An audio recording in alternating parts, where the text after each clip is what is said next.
Nearshore waters from Calumet Harbor to Michigan City. Open waters from Winthrop Harbor to Michigan City out to Midland until 8:30 a.m.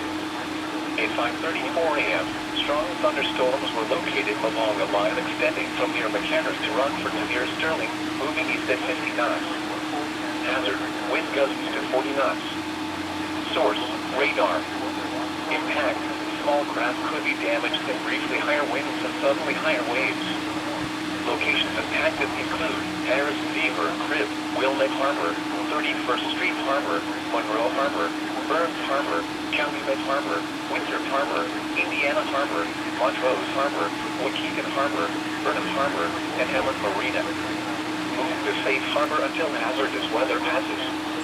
Move to safe harbor immediately as gusty winds and high waves are expected.